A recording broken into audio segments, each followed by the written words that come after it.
Dito ka na mag-aral. Sabihin natin kay Mabi, dito ka na mag-aral. Ang daming seaweeds, tsaka ng ano. Ha? There's more seaweed. There's more seaweeds? Meron pa, oh. Ito na seaweed mo. Tara na. Ito na seaweed mo. Oo, lilinisin pa yan ni Mamila.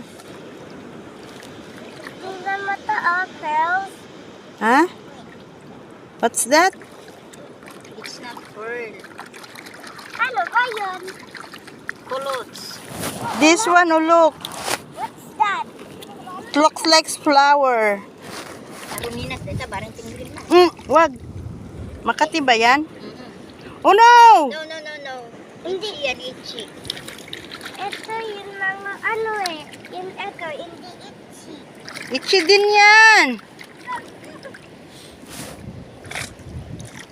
Itchy mga yan.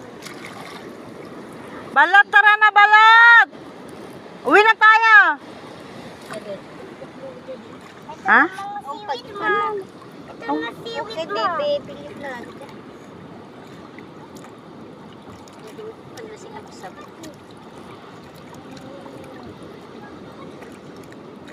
Dito na sa akin. Sa akin paddak-paddakan.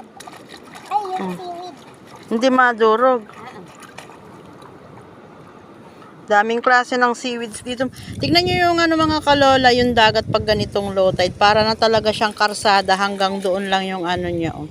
May oras din yung low tide dito, tas may oras ang high tide. Pag ganito, yan. Yung mga nandito na nakatira na talaga, yan itong oras ng pagkuha nila ng mga kung ano-anong mga maulam dito sa dagat. Mga seaweeds, mga tahong, yung mga native na tahong. Sa itil sabi nila dito, pero tsaka yung mga crabs, kung ano-anong mga shells na nakukuha dito sa baybay. Wag mong galawin yan, baka makati yan. Tara na, dali na, uwi na tayo. Mamayang gabi magmumukbang tayo dun, magpipiknik tayo mamayang gabi. I-update ko ka na naman kayo mga kalola.